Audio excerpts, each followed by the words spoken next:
My name's Abby Miladinovic. I'm a senior planner at Leeds City Council. I work to support communities that are preparing neighbourhood plans in Leeds. And today I'm going to talk about how we do that and how we use the neighbourhood planning process to build up good relationships with the communities that we work with and work for, actually, across the city. So a quick overview. I'm just going to give a very brief introduction to neighbourhood planning. I'm aware that some people that are watching this webinar might not necessarily know what neighbourhood planning is or have come across it in passing and never looked at it in any detail. So just a very quick introduction to that. I'm going to give you an overview of neighbourhood planning in Leeds and some facts and figures. And then I'm going to set out the Leeds approach and the methodology that Yvonne mentioned that we've built up in terms of the way that we support neighbourhood planning. I'm going to give you two examples of good practice. So that's Holbeck, an inner city community who was one of the front runner neighbourhood plans, and then Walton, which is a very different community to Holbeck, but again provides really good lessons in terms of the way that we work and support communities to prepare neighbourhood plans. I'm then going to give a brief flavour of some of the outcomes and my thoughts on some of the benefits of neighbourhood planning beyond the sort of planning realm. And then I'm going to touch on some key lessons that I've learned and that we've learned and we're now sort of reflecting on in terms of the way that we work, and then welcome some questions from the audience.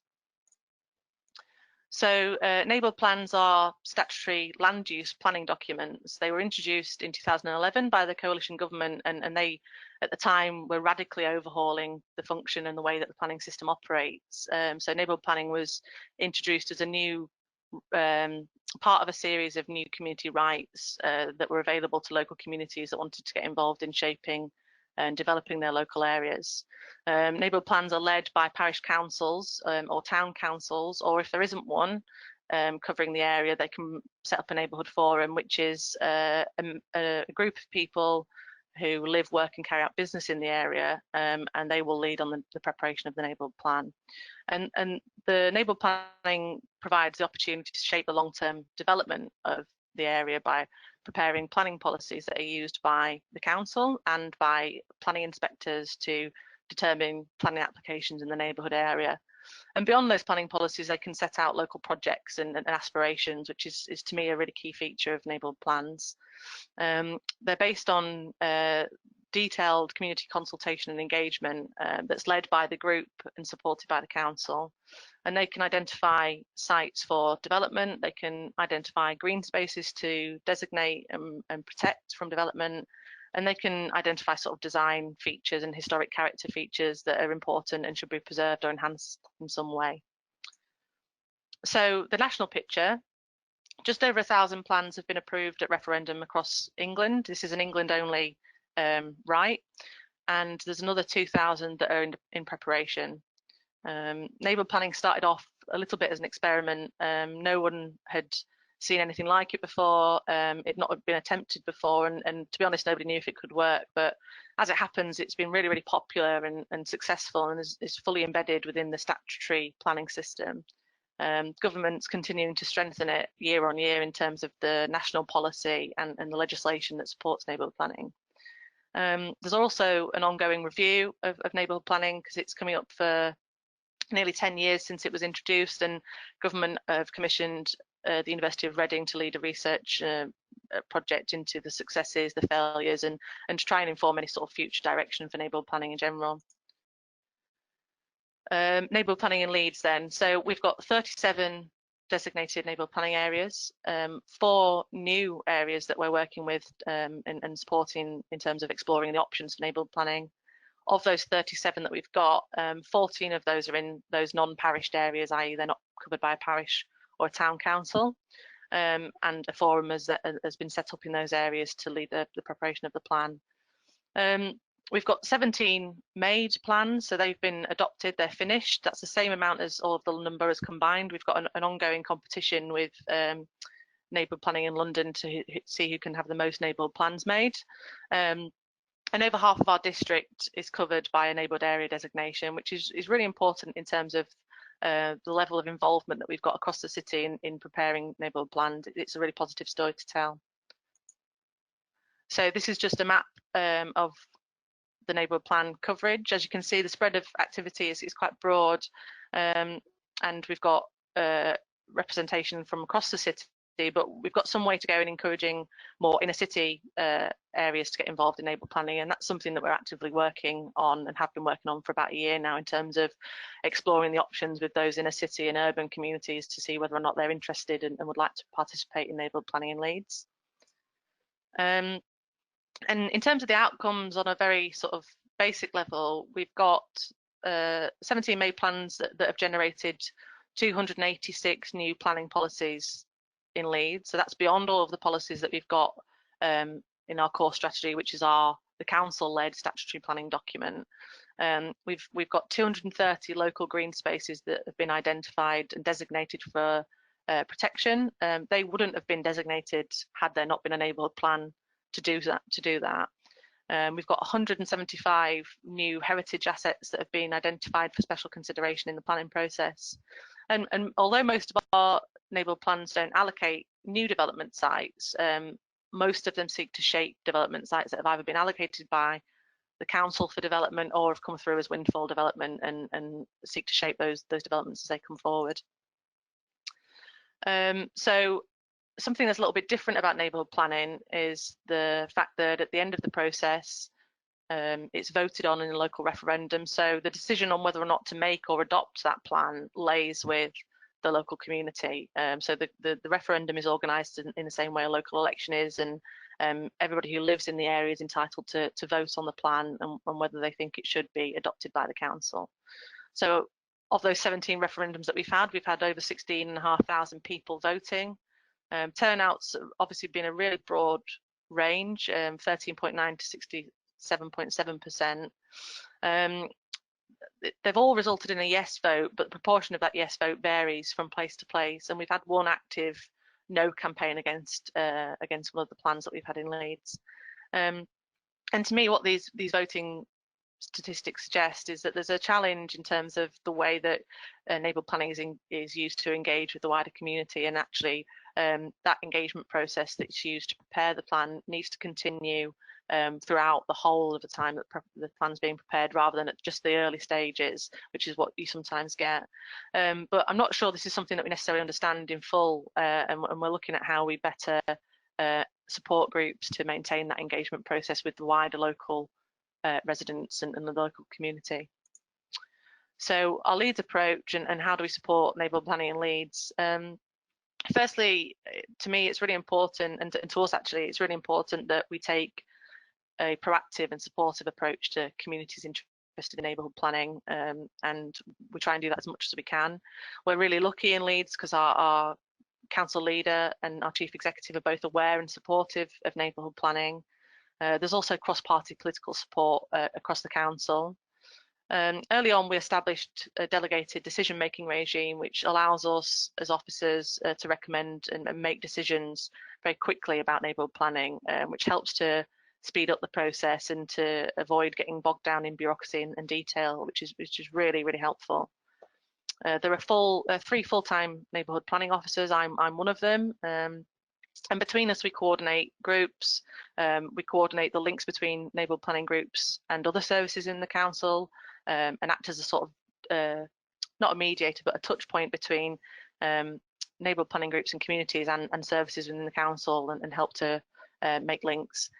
And this really helps to establish trust and relationships between the council and local communities, and helps us as well as officers to build up knowledge of the areas in which we're working and get under the skin of the issues, and that's really, really beneficial to the process and to the relationship overall.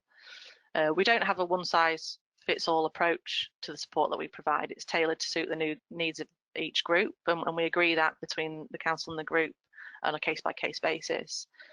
And generally, we try and encourage groups to take risks, try out new approaches to neighbourhood planning, and test out grey areas, and find their own path through the neighbourhood planning process with our support. We've got a dedicated website, a regular newsletter, and we encourage shared learning and sharing of resources between groups in Leeds, but also regionally. And we also have the same for officers in the Leeds City region that are working on neighbourhood planning. We've got a group of officers that meet quite regularly. So here's just a front cover of one of the toolkits that we've prepared for enabled planning groups, and this one's specifically on design and urban design issues. And then the next slide is just a bit of a snapshot of an event that we held in 2018 in partnership with Leeds Beckett University and Planning Aid England, which is a charity that focuses on planning. We hosted a full day of events aimed at groups, particularly in non-parished areas, and that was to tackle specific issues like design, climate change, engagement, and other sort of key thematic issues within enabled planning. The event was really well attended. We had over 100 people from across the country come along, and the main room for our event was our council chamber, which was quite unique and a bit different to what you'd normally expect from an enabled planning conference anyway. So going back to our approach, the key points that we try and focus on are the capacity within the group. So whether they need any specific or additional support, for example, in governance arrangements or identifying opportunities for engagement and consultation. And we try support groups on their specific needs rather than having a generic approach to the support that we provide. We try to establish a collaborative and partnership arrangement with a relationship with the groups. Sometimes this takes a really significant amount of time and effort from both groups and from the council to help establish relationships, but helps us to make sure that we're being effective and making the best possible use of all the skills that are available to us, and that's within the group, within any additional support they're receiving either from consultancy or from the voluntary sector. And we also coordinate a programme of student placements which helps to support enabled planning and also is beneficial to the students as well.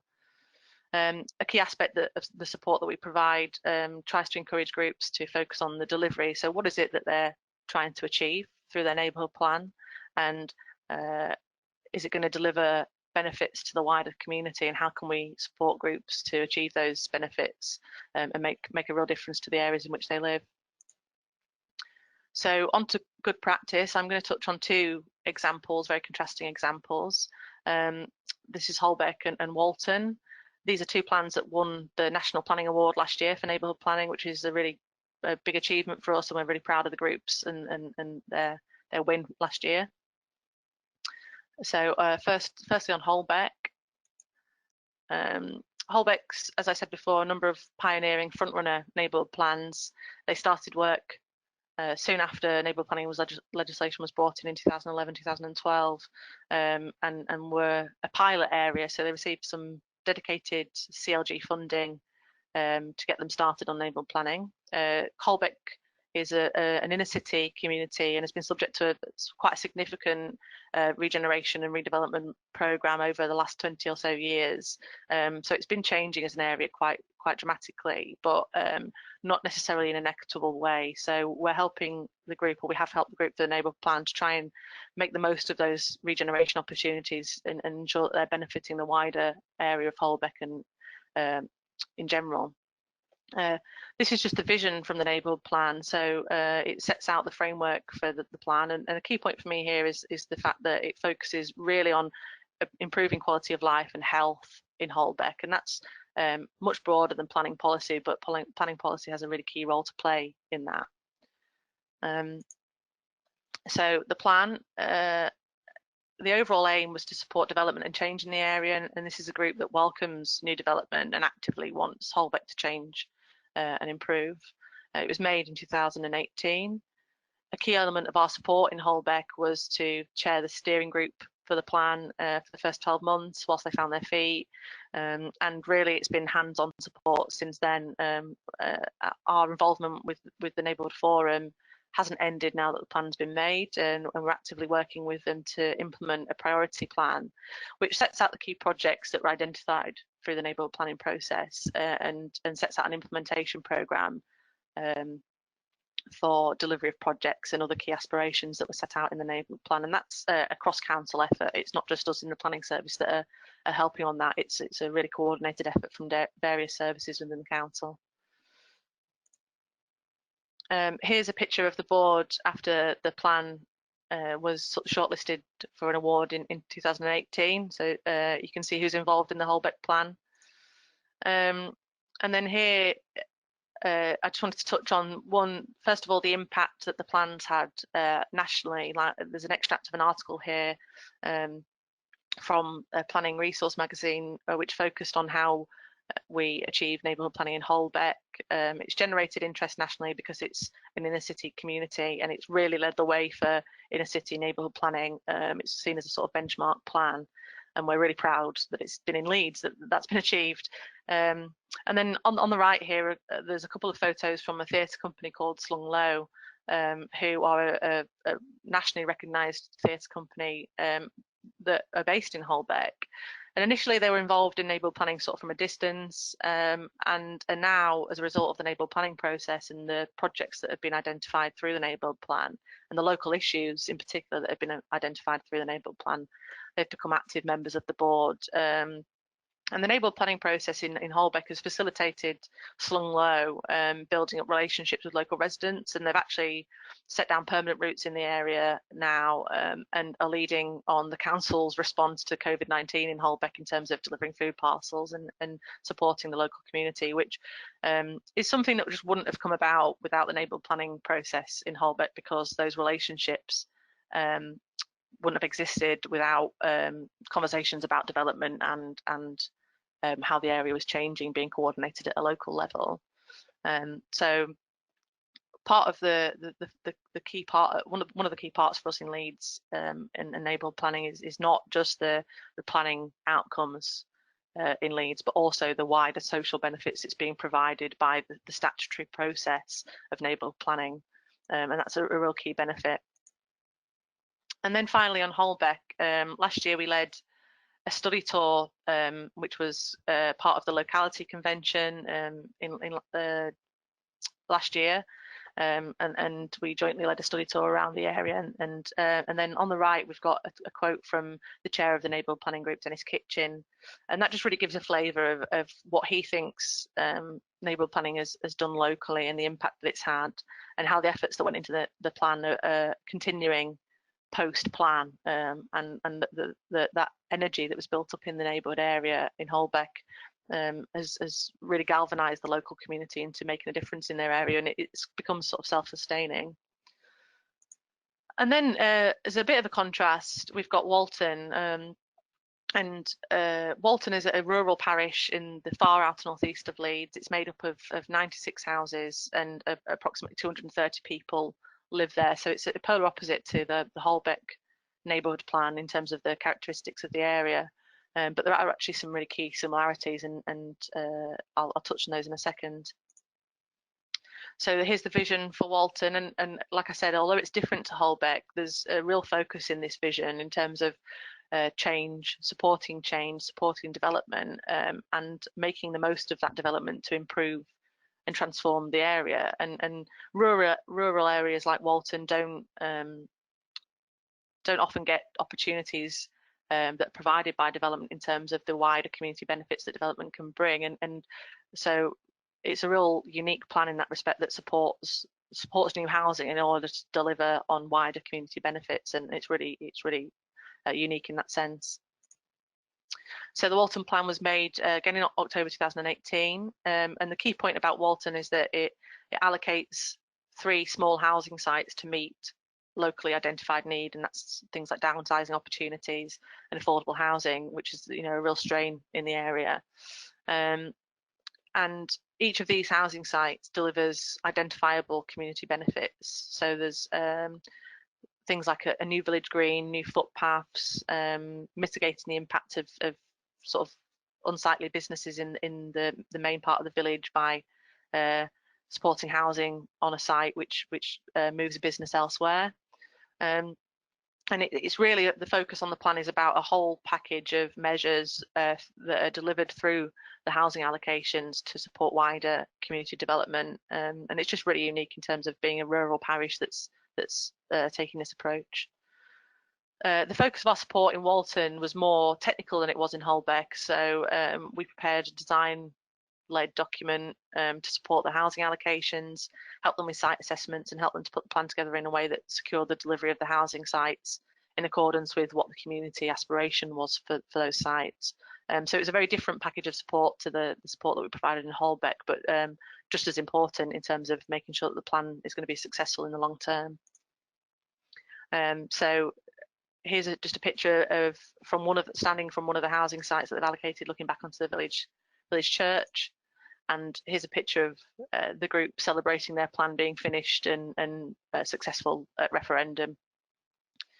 And then finally on Walton, I've got a quote from the chair of the Neighbourhood Planning Group, Brodie Clark, and he comments about the importance of collaboration to the success of the Walton Neighbourhood Plan, and it really recognises that it's a partnership approach to neighbourhood planning that we take in Leeds, which has helped them to achieve the success that they have with their plan.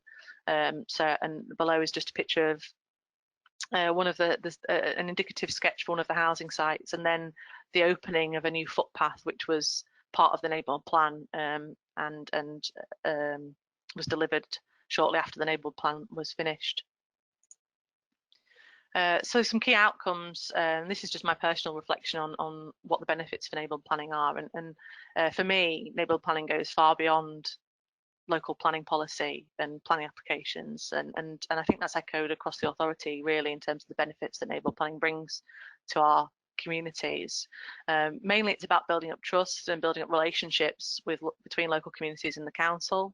And when we get that right, we really have the power to jointly affect change. The council is not in a position to deliver all of the things that the community wants, and vice versa. And we have a really good sort of partnership approach, which helps us to deliver things on the ground. And this process really helps build up confidence and resilience in local communities, improves the sense of ownership that they have over the changes that are happening in their areas.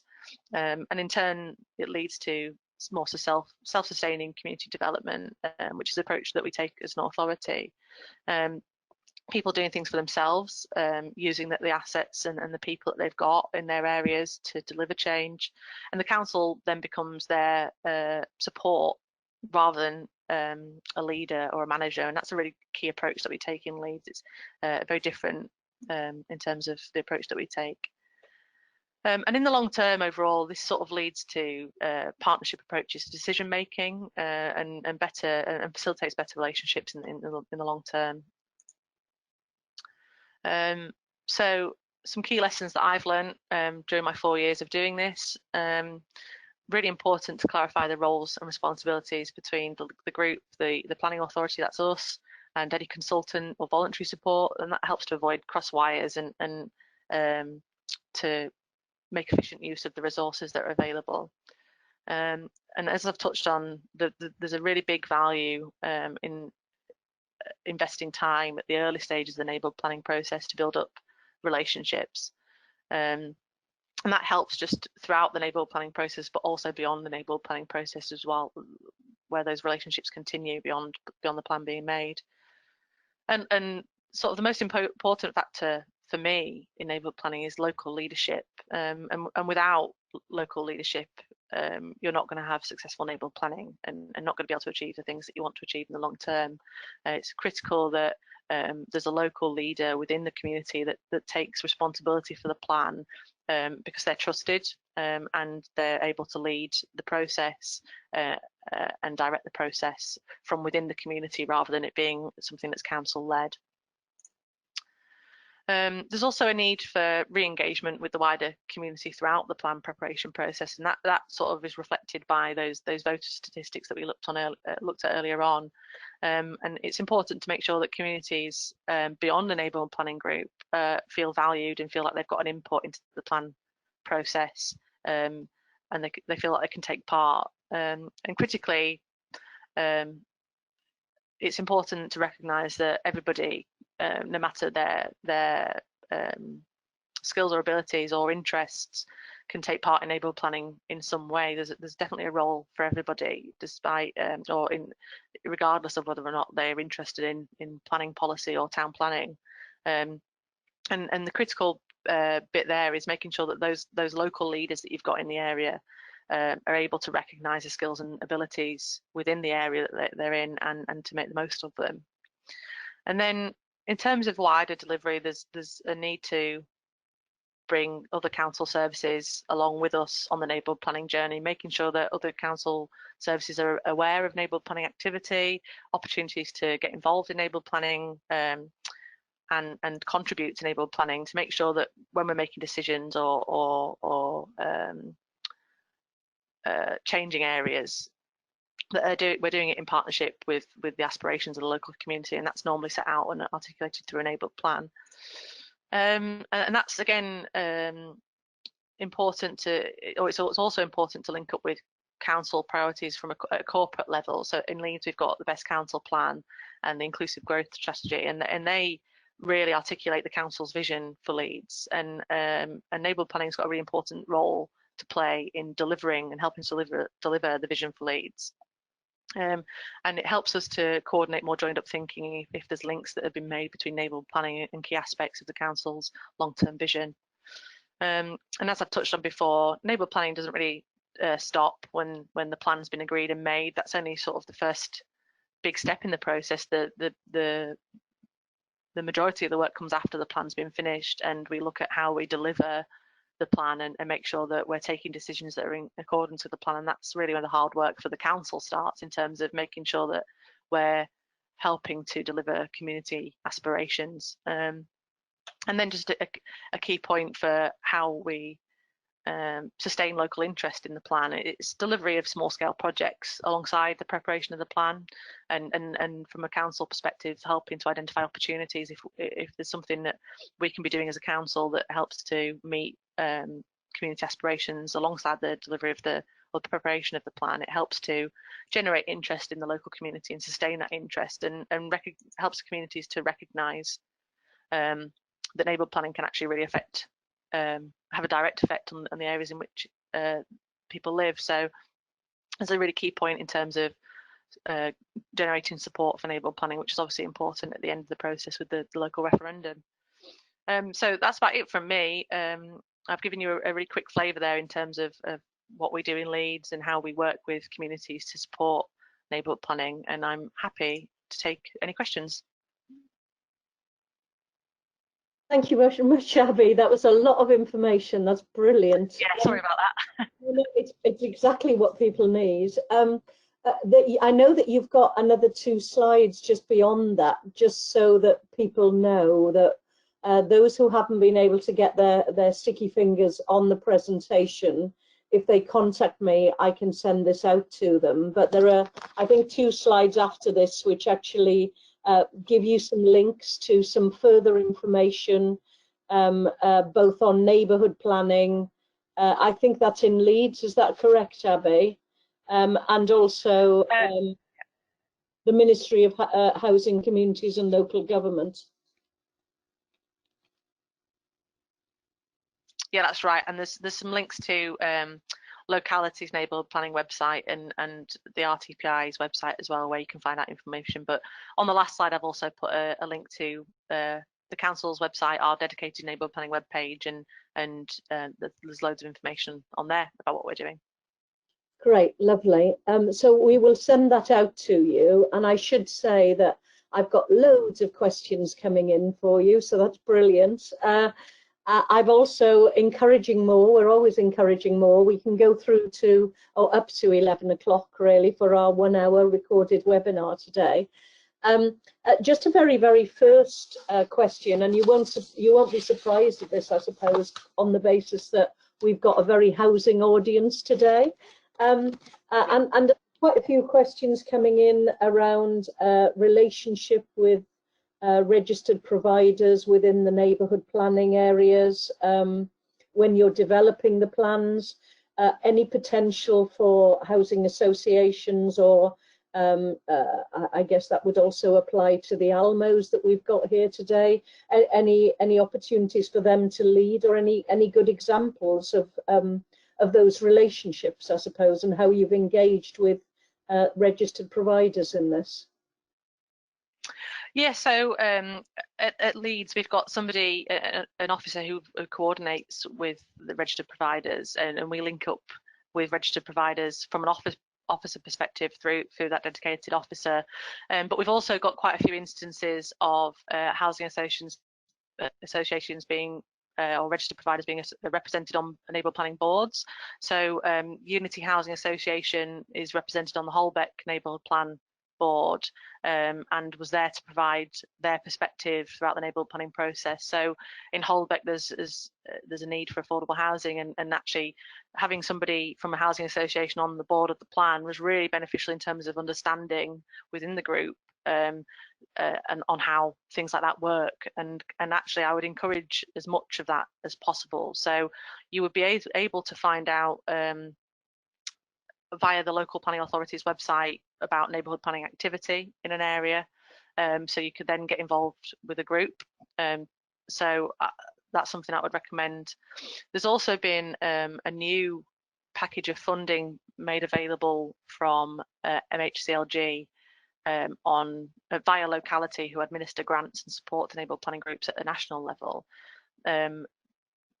directly on the provision and delivery of affordable housing. So groups are now able to apply for, I think it's up to £10,000 to help them secure the delivery of affordable housing through enabled plan, and that might be through an allocation of a particular site and working with providers in the area to bring that forward. So there's quite a lot of unexplored territory in Leeds in terms of how successful that can be, but I know that it's definitely being looked at nationally, and there's some really good examples on the locality website of that working well.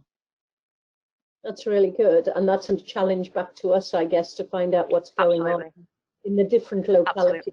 Many of us are well spread, I suppose, really over a number of different geographical areas, as well as even within the same local authority area. And the next one, which kind of links to that, is the other agencies and how you've engaged with them. Obviously, there's a high degree in many of our communities of health and well-being issues that need to be addressed. How are they linked into the plan at the moment, or the planning? So we have at Leeds Enabled Planning Steering Group. So that's represented, that's made up of senior officers across the council, including health and wellbeing colleagues. So we have a sort of corporate approach to enabled planning in terms of different services being represented, but we also have or encourage groups to make links with health service providers in their areas. Incidentally, some of the people that are involved in sort of CCGs and things like that are also quite into enabled planning. I don't know why there's a particular trend for that, but there is. So there's also those organic connections being made within the local community and health providers. We've also got a corporate health and wellbeing and planning steering group, which looks at how we make better links between health and wellbeing priorities and neighbourhood planning and planning in general. And we've got an action plan on that, which I think came from the Public Health Director of Public Health's report a number of years ago, which set out a way of linking up planning and health. So it's something that we're looking at as an authority, but again, it's happening sort of organically on the ground within enabled planning groups as well. Thank you very much. And you talked a little bit there about the kind of citywide impact. How do the different local neighbourhood plans, I suppose, how do they all work together when they have similar issues that they perhaps want to address? Is there any opportunity for cross-learning, complementary actions, that sort of thing? Absolutely, absolutely. So groups are in touch with each other on their own anyway, so we encourage shared learning between and within groups. So for example, there's been study tours between different neighbourhood planning areas in Leeds to learn best practice lessons, but also there's a number of areas that are facing similar issues, and they get together as groups and lobby the council to take action on particular issues. So for example, on the impact of student housing in the area, there's a coordinated approach within groups that are being affected by the impact of HMOs and things like that. And so there's an opportunity for groups to network and share resources coordinated by us through the neighbourhood planning newsletter, but also they can meet up at events and things like that as well. So events that we hold at the council, but also we work quite closely with Leeds Beckett University, and they have a lot of neighbourhood planning focused events, and it tends to be a lot of neighbourhood planning groups from Leeds that attend those events, and they get to know each other on their own as well. Lovely, thank you very much. And then in terms of their scrutiny, how do they scrutinise each neighbourhood plan to ensure that everything is going as planned and is being delivered as planned? There's sort of two elements to that. There's as part of the neighbourhood plan process, there's an independent examination that takes place before the local referendum, and that independent examination checks the draft plan against a series of what we call basic conditions, and those conditions are all about whether the plan meets and has regard to national planning policy, and whether or not it meets and has regard to the strategic policies that we as a council have set out. And there's also a burden on neighbourhood planning groups to deliver or help to deliver sustainable development. So there's a number of tests that are in the process, and if the neighbourhood plan doesn't meet those tests, it can't go forward and be voted on at a referendum. So there's an element of sort of checks and balances in the process to make sure that the neighbourhood plan meets relevant legal requirements, because these are statutory planning documents and they're used in appeals and court cases across the country, and it's really important that they're sort of solid from a legislative perspective. And then once the neighbourhood plan's been made, neighbourhood planning groups are encouraged to monitor their plans via planning applications coming in, and making sure that we as a council, as a planning authority, are making the best use of the plans as they've been set out. So we help groups to set up a monitoring framework which takes them through a checklist of questions for monitoring plans, monitoring planning applications and the plans use as part of the decisions on those planning applications. So there's sort of two elements to the scrutiny there, and there's scrutiny of the plan, and then there's scrutiny from the neighbourhood planning group of the council, which is always good. And within those communities, and obviously we've got a number of involved residents here, and I've got quite a few questions. Won't surprise you on engaging communities in this, really.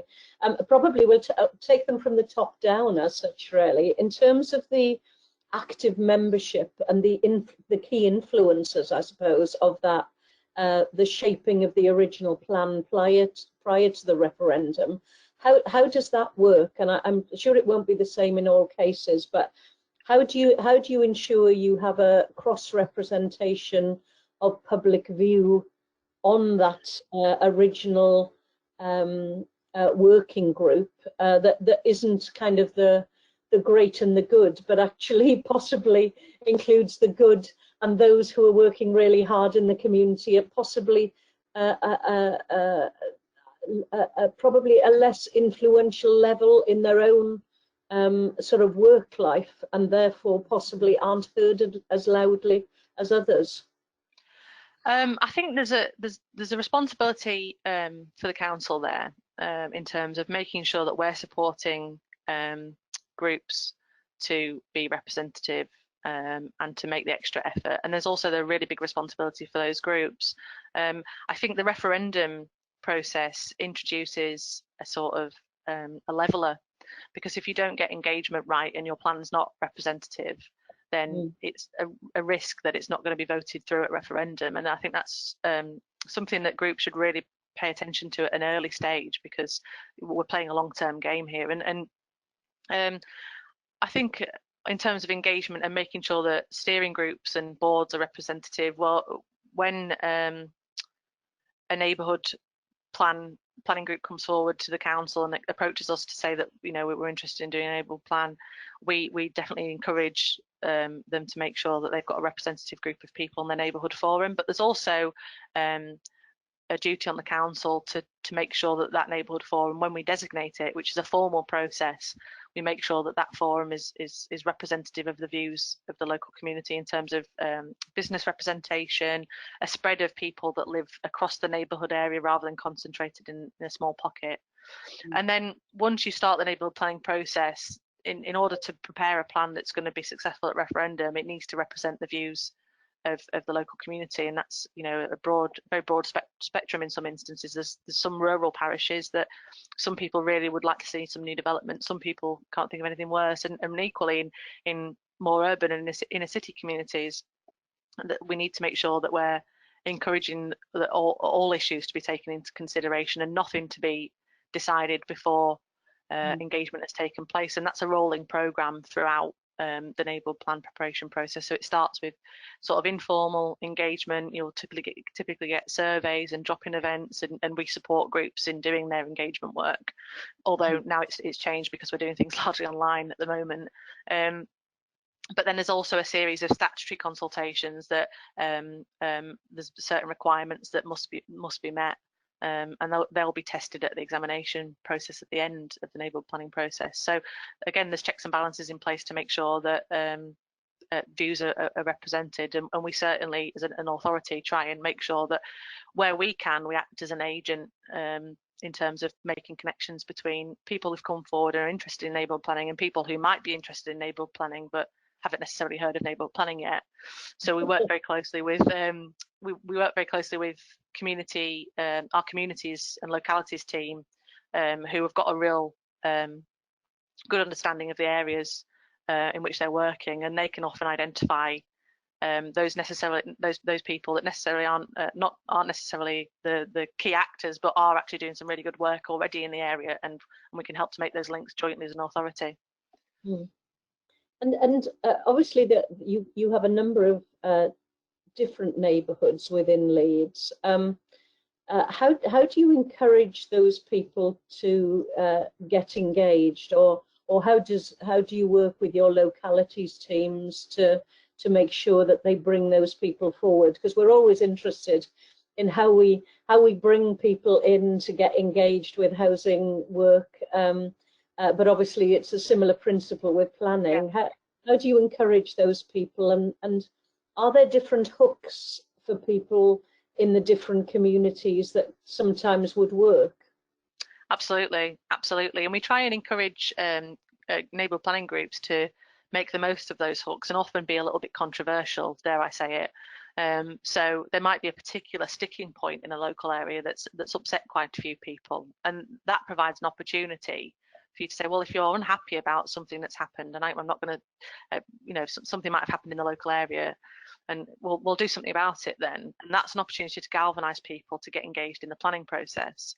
And equally, we've got statutory responsibilities as a council to make sure that we're taking people's views into consideration, and we try and do that through the networks that we've already got. So that's through our localities teams, and it's a continuing relationship. Those localities teams will often know community anchors, or, you know, key community institutions or organisations, and that's voluntary as well as sort of otherwise, and they can help to make the links between different groups of people, and then those relationships continue across the long term. So at the moment we're taking a review of our statement of community involvement, which again is a statutory planning document, and that sets out how the council will work with communities on planning issues, and that's just in general in Leeds. And those sort of community representatives that have been identified through neighbourhood planning and other planning incentives and initiatives in the area have been asked to participate in the review of the statement of community involvement and act as an engagement and reference group. So they are a broad spectrum of people who are helping us to prepare the new strategy for how we're going to make sure that communities can get involved in planning issues in Leeds. So there's a whole web of organisations and people and engagement relationships that are taking place across the council, and we've just got to find ways as a planning authority, so that's a very small section of the council, of making the best use of those resources. Thank you very much. When it comes to the, I think you said earlier that you could have one in a parish area, you could have a neighbourhood plan in a town council area, but on occasions you've created forums where those don't exist. How small does that get? Just if you can give me an idea of perhaps one of the smaller areas where you might have a forum. I guess I'm trying to compare it to the very large housing estates that we have out there. Is that feasible to have a neighbourhood forum? Because many of us have been involved in stock transfers who work in housing. Is it feasible to go to about 1,000 properties? Or absolutely. All right, okay. And how would you? Sorry, go on. No, sorry. How do you give? Can you give us some examples in Leeds, but also tell us how you could kickstart that if you're working with a active residents group, for example? So a residents group or a residents association is a sort of prime opportunity to set up a neighbourhood forum, because you've got a group of engaged people that already exist in an area. So a lot of, in fact, in Holbeck, the Holbeck Neighbourhood Forum is an amalgamation of 3 different residents groups that were operating in Holbeck back in 2011. So because we were approached by central government to say, would you like to be a pilot area for neighbourhood planning, we then approached those residents groups in Holbeck and said, what do you think about this? Why don't we try it out as a new way of working? So residents groups really offer a sort of a starting point for a neighbourhood forum, and the forum's got to be made up of a minimum of 21 people who live, work or carry out business in the area, but often that membership is far bigger than just 21 people, although you'll have a core group of people that are working on the neighbourhood plan. And that wider group of people can be involved in the neighbourhood planning process to a greater or lesser extent, depending on their interests and their aspirations, I suppose. They can come along to meetings and still be a member of the neighbourhood forum. And that's all they do. They come to the meetings, they make some comments at meetings, and then they go away and you see them again the next time you have a meeting. Or you can have people that are really heavily involved in leading the plan. It's really up to residents to organise and decide that amongst themselves, just with our support in terms of governance arrangements and things like that. But neighbourhood forums will have a constitution which sets out their operational requirements and things like that, and their commitments, which we help groups to prepare, and we advise on those constitutions, and that's a requirement in order for them to be formally designated as a neighbourhood forum. But they can cover, it's a really sort of varying spatial scales. So Holbeck's actually quite a densely populated area, but geographically it's a very small neighbourhood area. We've got some neighbourhood areas that are covering near 20,000 residents, which is just huge. And in terms of engagement, it makes it quite a lot more difficult to do that. But yeah, they vary across Leeds, really, depending on the areas and the special characteristics of that area, because it's neighbourhood planning. So you've got to first establish what neighbourhood means to the community, and where that community or neighbourhood starts and finishes, which is often difficult. But it's neighbourhood planning, so it's aimed at being quite small scale, and where people can get much more directly involved, rather than it being at a mass scale, which is maybe across the authority. And for those of us who are perhaps working in resident involvement at the moment, and we have an enthusiastic group, and we've often done surveys in housing where we have issues to address ourselves, but many of the issues are things that need to be fixed in the neighbourhood. They might be to do with health and well-being, they could be to do with any of the many services that the local authority might provide. How would you bring people together and encourage people to that neighbourhood forum route? So what would the commitment be, for example, to the residents who decide that they want to take this forward and look to set up some form of neighbourhood forum in their area? I think from our perspective, we encourage it as much as possible, because we see the wider benefits that neighbourhood planning can have. I mean, at its basic level, it's a land use planning document. So primarily, the document that's produced at the end of the neighbourhood planning process has got to be focused on land use planning. But the opportunities that neighbourhood planning provides are far wider than that in terms of becoming if you're a neighbourhood forum and you're a designated neighbourhood forum, you're automatically consulted on planning applications, but you're also a recognised organisation in terms of you've got an identity, and you can use that, well, I'm a member of the neighbourhood forum, to help facilitate discussions with other council services or other service providers, as the case may be. And neighbourhood planning as well offers the opportunity to bid for funding, and again, if you've got a plan in place that sets out the aspirations for the community in the long term, and part of that will be land use planning, but part of that, as we saw in the Holbeck vision, was about health, it was about community facilities, was about green infrastructure and things like that, then you've got a plan for the area which can be used to influence funding providers and things like that, and say, well, actually we know where we're going as a local area because we've set it out in our plan, and this is how we're going to use funding to help us deliver the wider aspirations of the plan beyond those sort of land use, very strict planning elements of it. And from Leeds' perspective, that's the approach that we take to neighbourhood planning. We see it in a much broader sense of communities taking more ownership of their areas and looking after their areas a little bit more, and getting involved in their areas a little bit more. And we see the benefits that has had in the areas that have done that, and we see it much more in a holistic sense rather than just being about planning. So we offer support on that basis, and knowing that it's not just going to be focused on land use planning, it's going to be looking at the whole, or all of the issues that are facing a particular community at any one sort of moment in time, really. So it is very much about that wider package for us, rather than it just being about the planning policy element as well. Thank you. And then just as we're kind of coming to the close, if anybody's got any additional questions, type them now, I would say.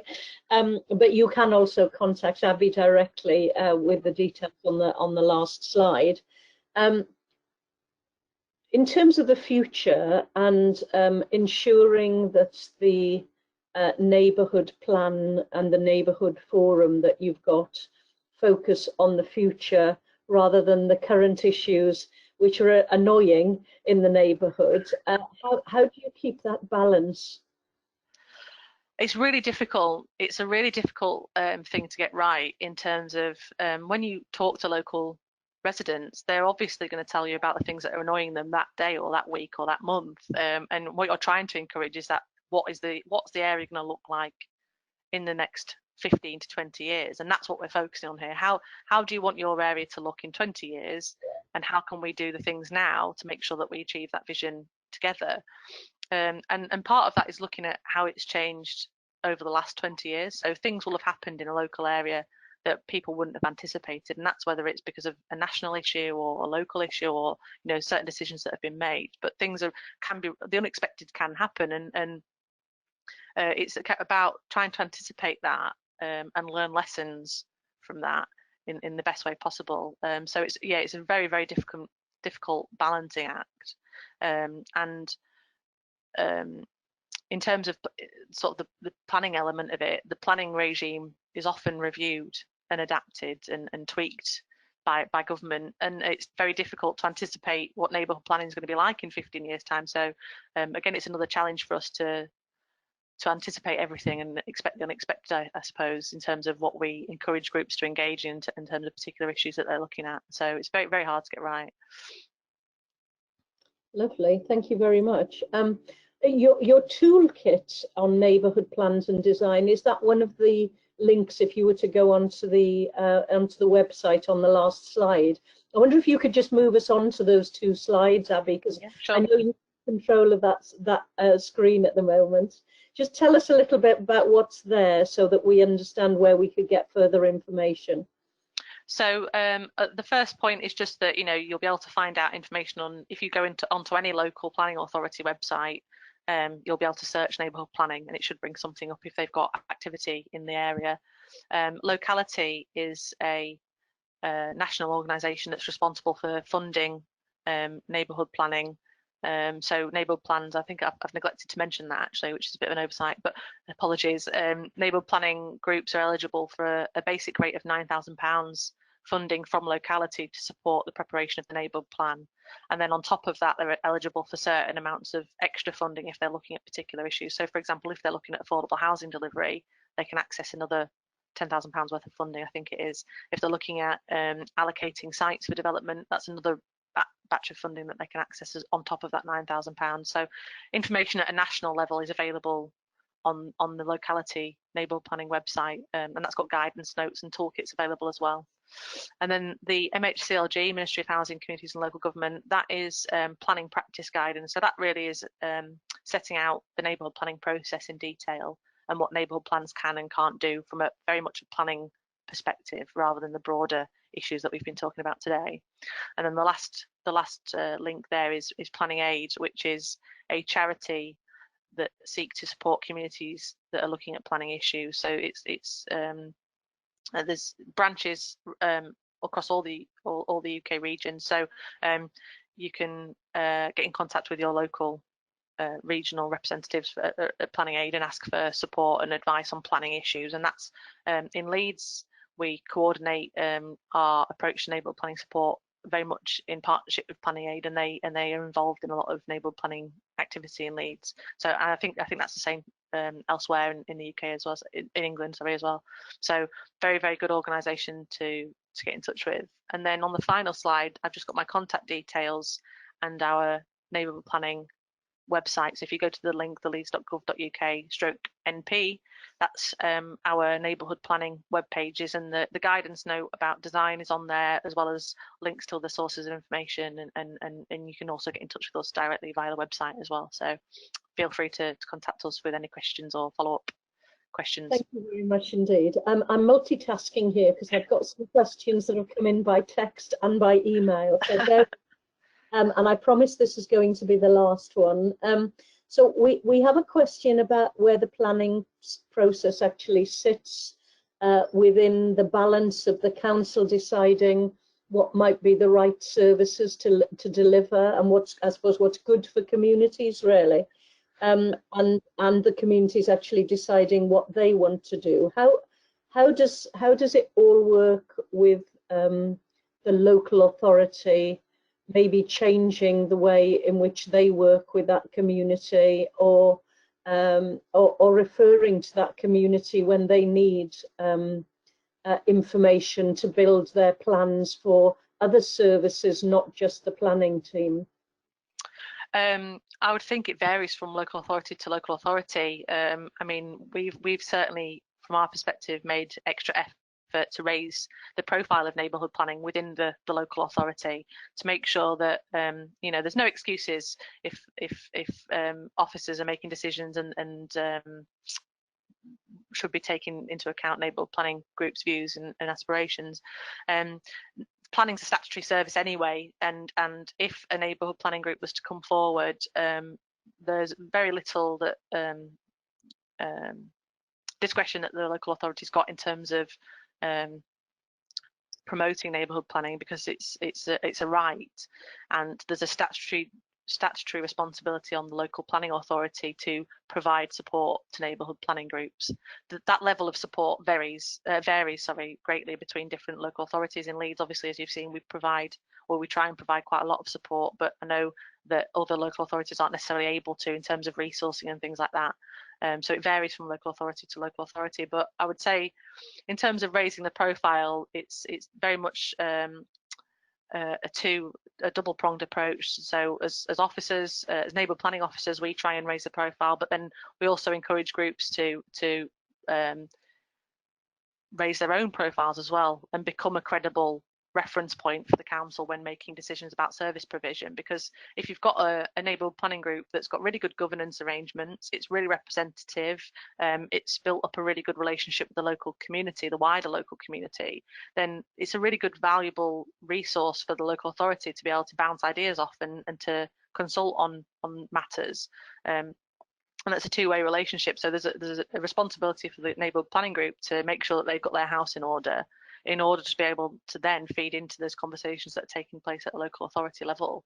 So, but when it's done right, and I'm not saying that it necessarily is always done perfectly in Leeds, and I'm sure there's people that would question that anyway, but there's a really good, it's a win-win situation for the local authority and for the local community. So it's really important that we get it right, and we try our best to get it right. Excellent. I think that that is the end of the questions that we can manage today. Thank you very much, Abby.